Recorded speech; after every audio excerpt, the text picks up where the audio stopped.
안녕하세요, 길냥입니다. 제가 오늘은 서울 양천구 신월시형 아파트에 왔습니다. 이 앞에 플래카드 걸려 있네요. 신월시형 아파트 정밀 안전진단 재건축 최종 통과 43.5점. 신월시형 아파트 재건축 2차 설명회. 여기가 재건축 예정인 아파트입니다. 제가 그동안 재건축 재개발에 대해서 여러 번 동영상을 올렸습니다. 그 동영상에서 항상 강조했던 게 부동산 고수가 아니라면 재건축 재개발은 쳐다보지도 말라. 함부로 재건축 재개발 들어갔다가는 큰 코 다친다. 큰 코 다치는 정도가 아니라 잘못하면 폐가 망신을 할 수 있죠. 그렇지만 많은 사람들이 재건축 재개발에 관심을 갖고 있어요. 그래서 이 재건축 재개발이 굉장히 리스크가 큰 사업인데, 그래도 꼭 나는 재건축 재개발에 투자를 하고 싶다 라는 분이 있다면, 저는 되레 이런 신월시형 같은 그다지 많이 알려지지 않은 아파트를 추천드리고 싶습니다. 여러분들 가운데 신월시형 아파트 이름 들어보신 분 아마 별로 없을 거예요. 재건축 재개발 하면 보통 우리 떠올리는 게 음마 아파트, 잠실 주공 5단지, 그 반포의 주공 아파트들, 압구정 현대, 대치동 우선미, 그런 정도죠. 재건축 재개발에 관심 있다는 분들도 신월시형 아파트 이름 들어보신 분 그리 많지 않을 거예요. 그러니까 여기는 이제 무명이지, 무명.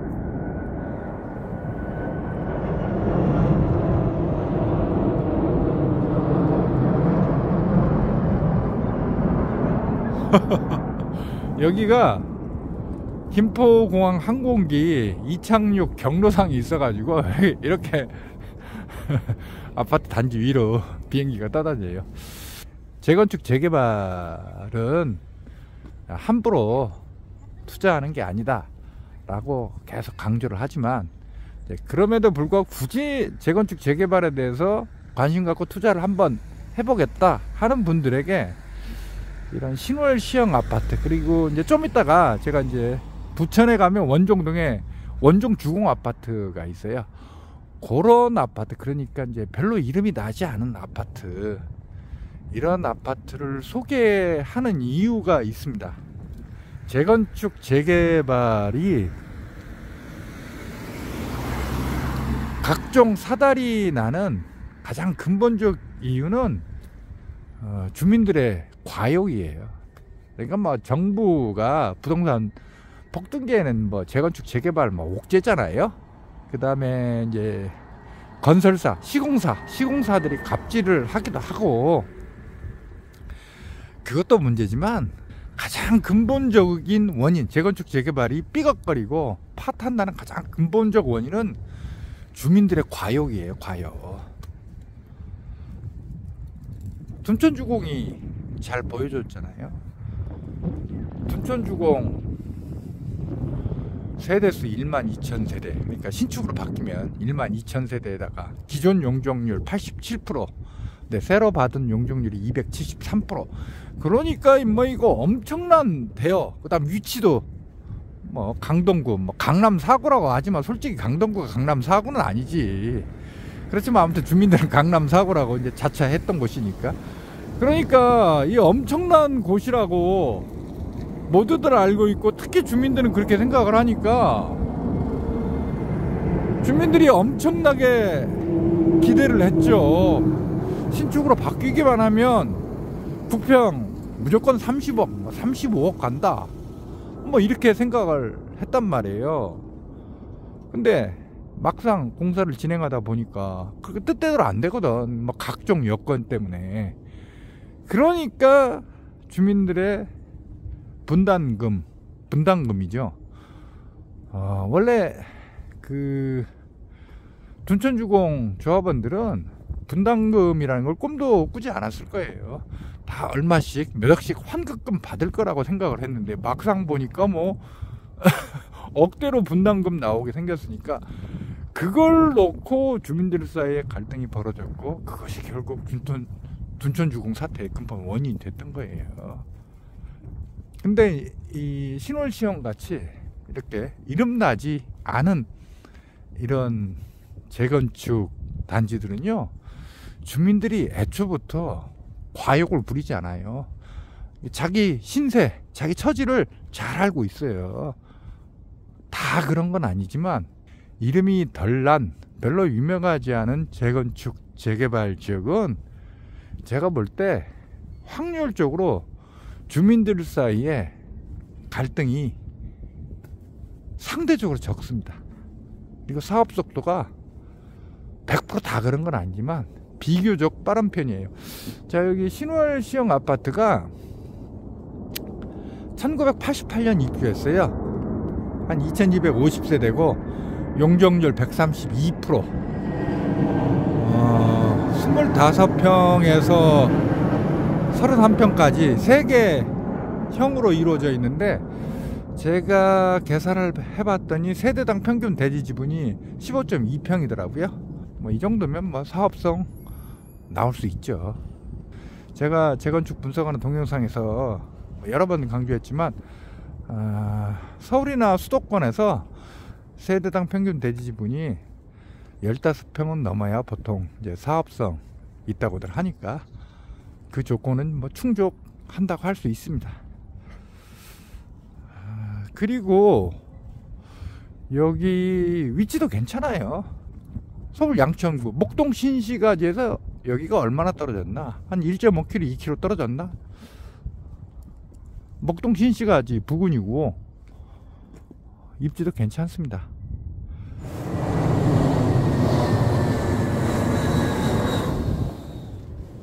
단 신월시형 아파트 이제 약점이 있죠. 가장 첫 번째 약점이 여기가 지하철이 없다는 거예요. 지하철이. 근데 이제 그 문제는 경전철 목동선이 건설되면 해소될 수 있습니다. 경전철 목동선 얘기는 옛날부터 나왔는데 아직 이제 구체화되고 있지는 않은데, 제가 이제 그 전에 이제 동영상에서 설명드렸잖아요. 그 경전철 목동선이 원래는 화곡역 교차로 있고 신월 IC에서 김포공항 쪽으로 1km가량 더 가는 곳에서 끝날 예정이었다가 지금 김포공항 복합개발도 있고 그래서 경전철 목동선이 김포공항까지 연장될 가능성이 있잖아요. 제가 이제 다른 동영상에서 한번 설명을 드렸었는데, 그러면 사업성이 높아지죠. 그러면 경전철 목동선이 이 남부순환로를 따라서 놓이게 될 거거든요. 그러면 이제 이 신월시형 아파트도 역세권이 될 수 있는 거죠. 이 근처에 여기 아마 만들어질 거예요. 즉 지하철이 안 지나는 문제는 지금 당장은 아니더라도 제가 볼 때는 해결 가능성이 있다고 판단됩니다. 신월시형 아파트의 또 하나의 문제가 여기 항공기 김포공항 항공기 이착륙 경로상이 있어가지고 보시다시피 비행기가 아파트 위로 날아다녀요. 이제 이게 약점인데, 글쎄 그 목동 신시가지 거기 몇 단지지? 14단지 쪽인가 10단지 쪽인가, 거기도 항공기 위로 날아다니잖아요. 여기보다는 목동 그쪽, 정확히는 신정동이지. 거기가 비행기가 좀 높게 날아다니긴 하는데 여기는 상당히 좀 가깝게 날아다니죠. 그게 약점이기는 한데 뭐 그것 때문에 근본적으로 뭐 재건축 해봐야 별 소용이 없다거나 뭐 그럴 거라고 생각하지 않습니다. 자, 여기서 이제 아무튼 같은 양천구에 있는데 여기가 가격이 뭐 목동에 비하면 굉장히 저렴한 편이죠. 그래서 제가 볼 때는 여기가 이제 가성비가 있다고 보는 거예요. 그러니까 제가 이 신월시형 아파트를 이렇게 소개하는 건 이 아파트에 지금이라도 투자하라 이 뜻이 아니고요. 재건축 재개발에 관심이 있다면 무조건 유명한 곳, 이른바 대여급 그런 데만 관심 갖지 말라. 오히려 덜 유명한 곳, 이름 덜 난 곳, 이런 아파트 재건축이 의외로 투자 액수 대비 수익률이 짭짤할 수 있습니다.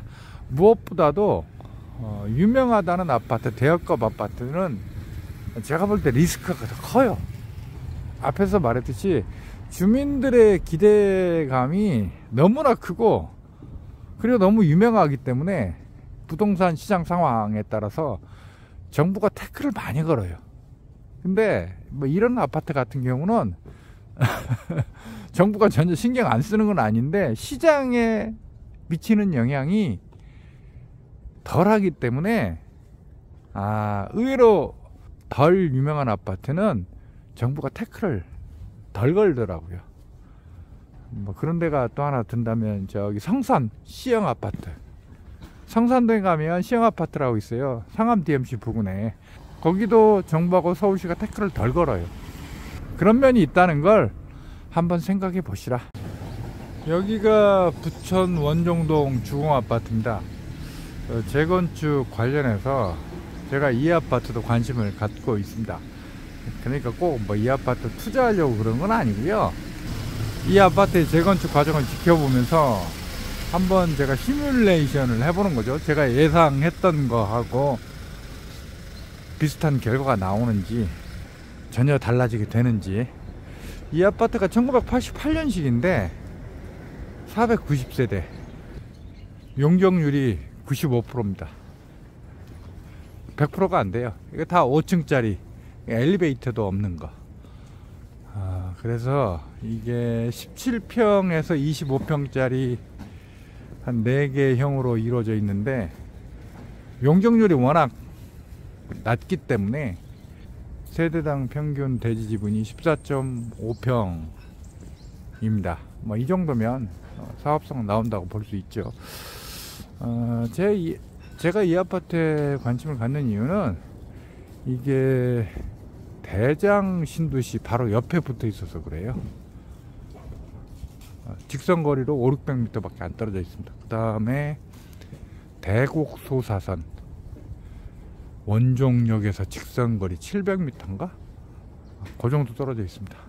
부천 시내에 있는 다른 재건축 아파트라면 제가 그렇게 관심 갖지 않았을 거예요. 근데 대장 신도시 바로 옆에 붙어 있기 때문에, 제가 입 아프게 여러 번 말씀드렸다시피 김포공항을 중심으로 우마곡, 자, 계양, 대장 이런 형세인데 그 일원인 대장 신도시 바로 옆에 있기 때문에 저는 이 아파트 괜찮다고 봅니다. 근데 이름값은 없죠.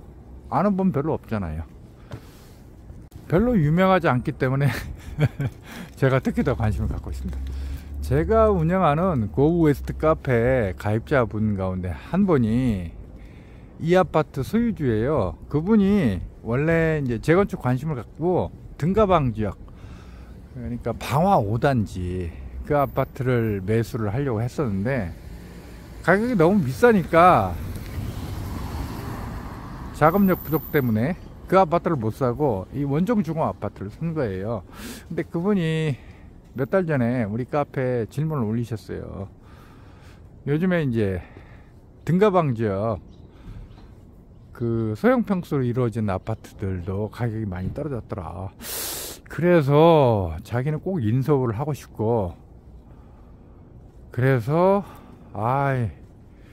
등가방 지역, 그러니까 방화 5단지 같은 거 거기로 다시 갈아탈까 고민 중인데 어떻게 생각하시냐 이렇게 질문을 올리셔서 제가 그냥 원종주공 그대로 갖고 계시라고 했어요. 왜냐하면 제가 등가방 지역 소형 평수 아파트 분석하는 동영상에서 설명했다시피 그게 다 1992년 그 무렵에 입주한 거거든요.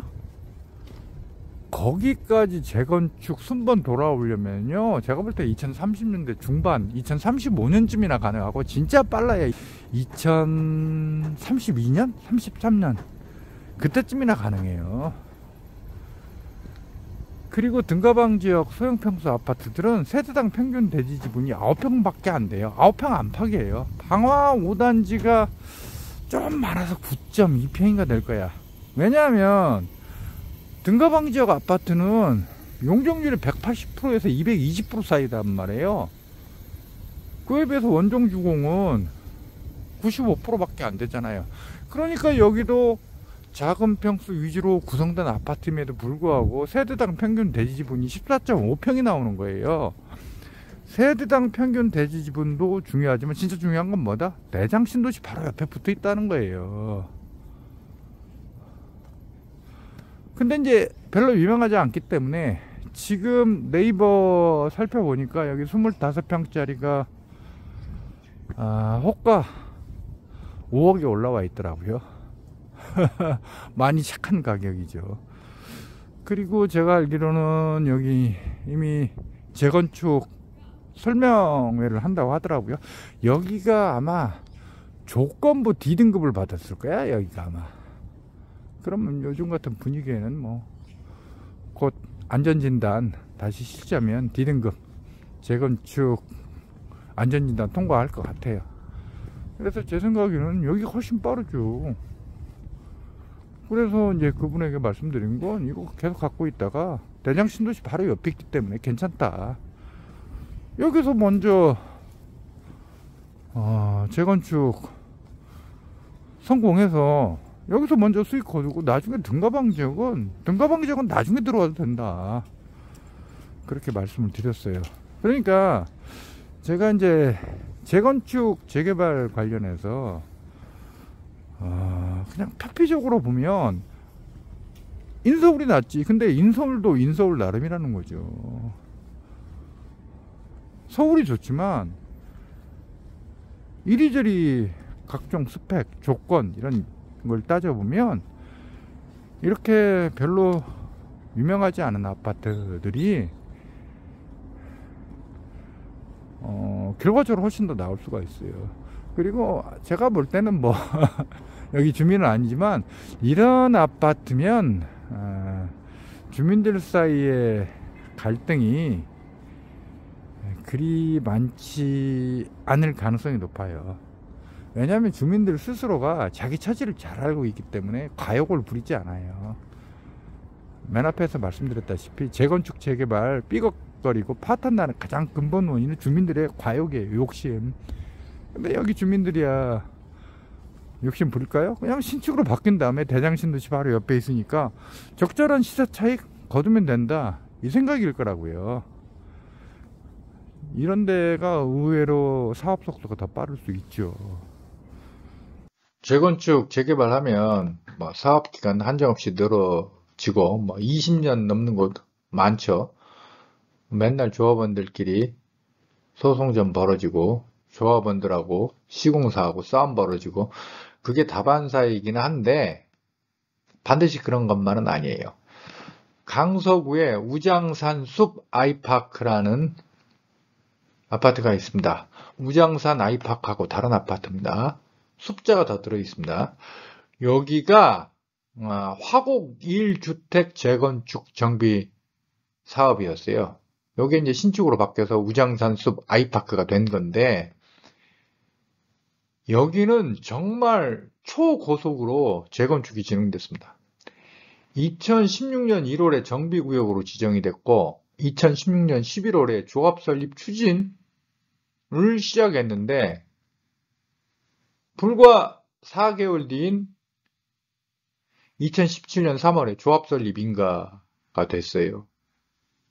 조합 설립 추진이 단계로만 뭐 20년씩 가는 데도 있거든요. 대표적인 데가 음마 아파트. 거기는 조합 설립 추진이 단계로 20년째예요. 2017년 9월에 사업 시행 인가를 받았고 2019년 4월에 관리처분 인가. 진짜 빠르다. 그리고 작년 11월부터 입주를 시작했습니다. 그러니까 정비구역 지정되고 입주 시작할 때까지 약 7년밖에 안 걸린 거예요. 진짜 빠르죠. 여기 이렇게 빨리 진행됐던 이유가 뭘까? 아무튼 뭐 내부 속사정은 모르겠는데 저는 이 아파트 관련해서 그 주민들 사이에 뭐 갈등이 있다거나 뭐 그런 얘기 들어본 적이 없어요. 정말로 신속하게 진행된 거죠. 왜 이렇게 됐을까? 제가 내부 조합원은 아니어서 모르겠는데 그냥 밖에서 보는 입장에서 본다면 여기 주민들이 그다지 큰 욕심을 내지 않았던 게 크지 않았나. 엄청나게 욕심을 냈으면 이거 분명히 문제 생겼을 거예요. 근데 그러지 않았던 게 이렇게 신속하게 사업이 진행된 이유이지 않았을까 하는 생각이 듭니다. 자, 그리고 신월 시형 오늘 소개한 김에 이 재건축 그 신탁 방식에 대해서 좀 부연 설명을 드리겠습니다. 요 근래에 뭐 이런 기사가 많이 나오고 있습니다. 재건축 대여 신월시형, 뭐 대여급은 아닌데 아무튼 신월시형 아파트 신탁사에 사업 맡긴다. 안정성의 신탁 방식 주목도가 높아지고 있다. 이거예요. 이 기사를 보면 신월시형 아파트 인근 A 공인 중개업소 관계자는 지난주 2차 설명회, 재건축 관련해서 설명회에서 신탁사 외에도 감정평가사의 설명도 진행됐는데 사업성이 좋은 편이라고 했다며 신탁 방식 여부를 두고는 소유주 과반수가 설문에 답했는데 응답자 중 91.8%가 찬성했다. 향후 신탁 방식으로 추진하게 될 것이라고 말했다. KB부동산 신탁, 한국토지신탁, 한국자산신탁 등이 이 2차 설명회에서 브리핑을 했다고 합니다. 최근에 신탁 방식을 추진하는 아파트들이 많다. 그런 기사가 자주 나오고 있어요. 제가 이제 뉴스, 언론을 검색해 봤더니 금천구, 시흥동, 남서울 럭키 아파트는 한국자산신탁을 예비신탁사로 지정했다. 그리고 영등포구 양평동의 신동아 아파트, 종로구 창신 10구역, 강서구 방화 2구역, 동작구 상도 14구역, 창동 상하 1차 아파트, 여의도 공작 아파트, 마곡 신안빌라. 마곡 신안빌라는 이건 지금 정말 여기는 이제 산전수전 공중전 겪고 있는 데인데 여기는 주택 소유주하고 상가 소유주 사이에 싸움이 벌어져가지고 대법원에서 주택 소유주가 졌어요. 그래서 조합이 해산당했어요, 여기. 여기 그래서 공공재건축 1호 사업장으로 지정됐는데 관련 법이 제대로 처리가 안 되면서 또 표류하고 아주 시끌시끌. 난 목동 14단지 등 신탁 방식을 추진하거나 혹은 고민 중이다. 이런 기사가 나오고 있습니다. 그 신탁 방식을 고민하는 이 사업장이 늘고 있는 이유 가운데 가장 큰 게 아마 둔촌주공 사태일 거예요. 둔촌주공이 조합 방식으로 했잖아요. 그러다가 그 사달이 난 걸 보고 이 재건축 기대하는 주민들이 뜨끔해가지고 신탁 방식으로 하자. 이런 여론이 많이 일어나고 있는 것 같습니다. 조합지구 신탁 뜬다. 재건축 재개발 지형도 변화. 자, 이 기사를 보면 간략하게 이 표가 나와 있습니다. 조합 방식하고 신탁 방식. 우리 재건축 재개발하면 흔히 조합 방식을 떠올리지만 꼭 그런 건 아니에요. 신탁 방식도 있어요. 사업 시행자가 조합 방식은 당연히 조합이고 신탁 방식은 신탁사입니다. 신탁 방식이라는 건 주민들이 자기 땅과 재산을 신탁사에 다 넘기는 거예요. 소유권을. 그리고 신탁회사가 사업을 추진해서, 그러니까 재건축 재개발을 추진해서 나중에 완성하고 난 다음에 다시 그 소유권을 주민들에게 돌려줍니다. 그리고 사업을 잘 하면 분양 수입의 최대 4%, 보통 2 내지 4% 정도의 신탁 수수료를 받는 방식이에요. 조합 방식은 주민들이 스스로 재건축, 재개발 조합을 설립해서 그리고 조합장도 뽑고 조합이사도 선임하고 그렇게 추진하는 거죠. 지정 절차는 조합 방식은 조합 설립 인가를 받아야 됩니다.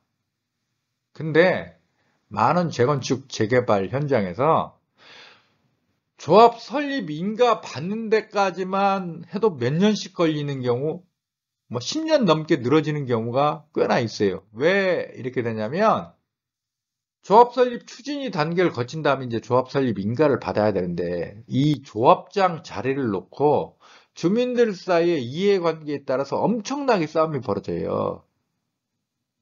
그러니까 아파트를 예로 든다면 그 아파트 평형별로 주민들 사이 이해관계가 달라요. 그러면 자기 평형, 내가 가지고 있는 평형, 그 출신을 조합장으로 뽑고 싶어 해요.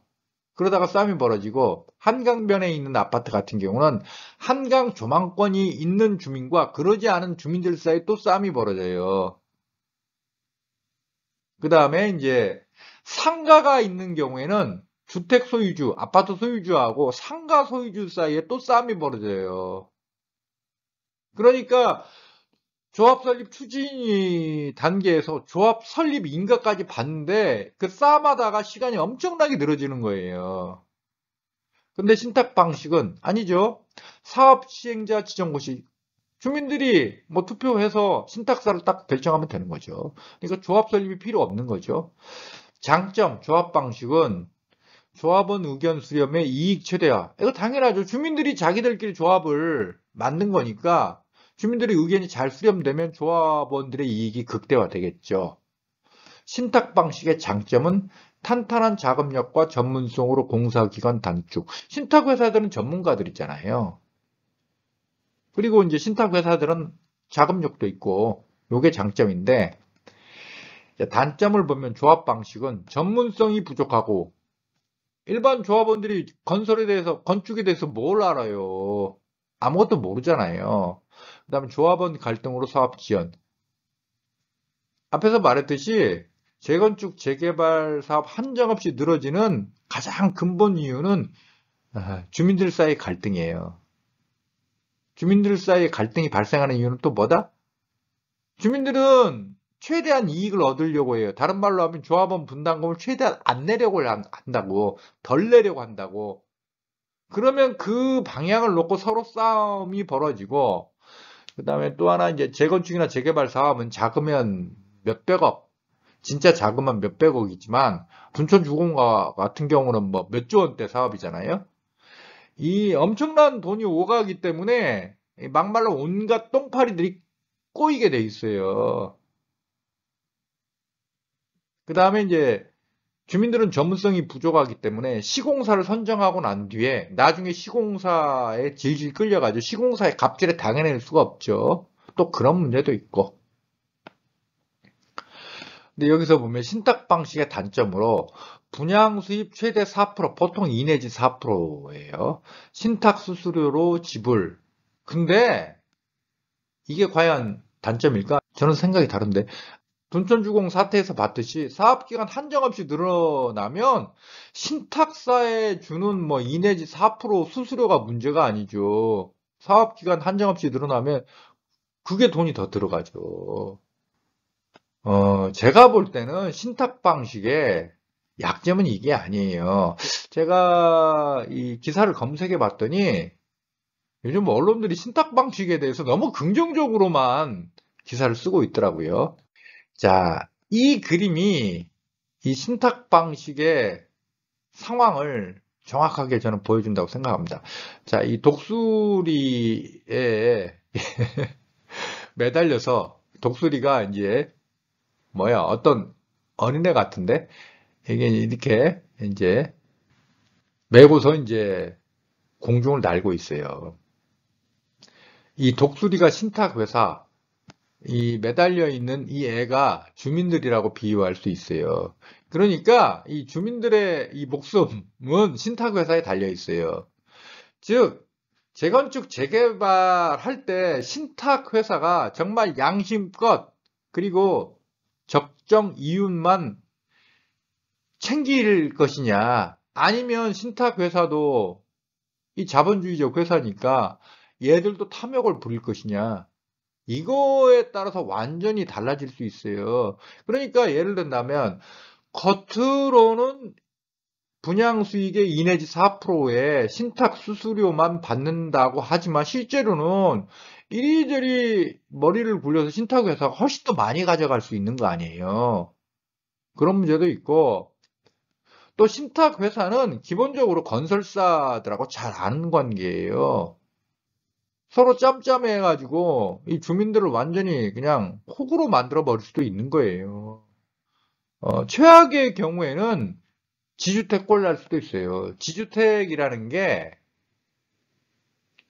그 지주택 조합원들한테 뭐 사업 추진비로 몇 천만 원씩 받잖아요.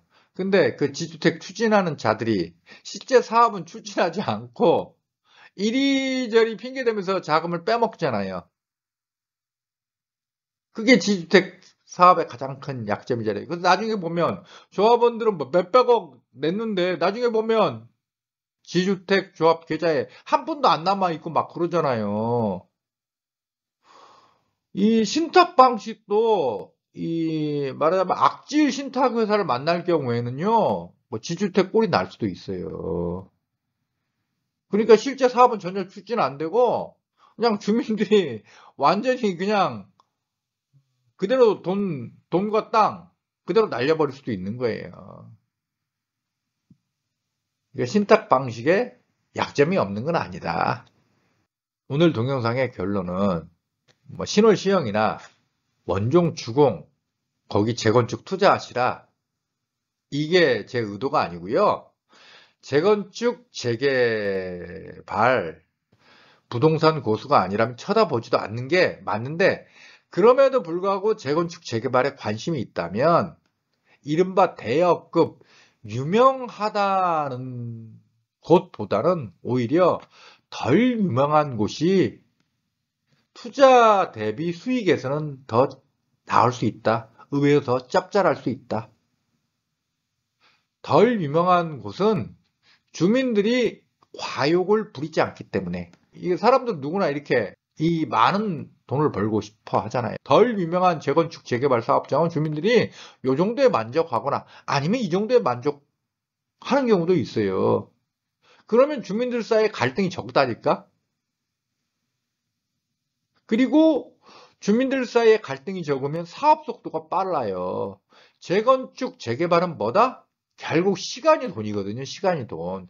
그래서 대여급이 아닌 재건축 재개발 사업장, 덜 유명한 재건축 재개발 사업장은 겉으로는 이만한 돈은 못 벌고 요 정도에 그칠 수 있지만 이 사업 속도가 빨라서 시간을 절약하기 때문에 그게 오히려 더 결과적으로 보면, 종합적으로 보면 수익성이 더 나을 수도 있다. 그래서 꼭 제가 오늘 동영상에서 소개한 뭐 신월 시형이나 원종 주공 거기만 꼭 주목하라는 게 아니고요. 한번 잘 찾아보세요. 나름대로 사업성도 괜찮은데 소문 크게 나지 않은 재건축 재개발 사업장이 있어요. 지금 뭐 부동산 시장 상황상 바로 뭐 그런데 뭐 투자하거나 그럴 뭐 상황은 아닌데, 나중에 부동산 상승기에 대비해서 미리 관심을 가지고 이리저리 조사해 보시면 상당히 괜찮은 투자 수익을 올릴 수 있다. 이게 오늘 제가 드리고 싶은 말씀입니다.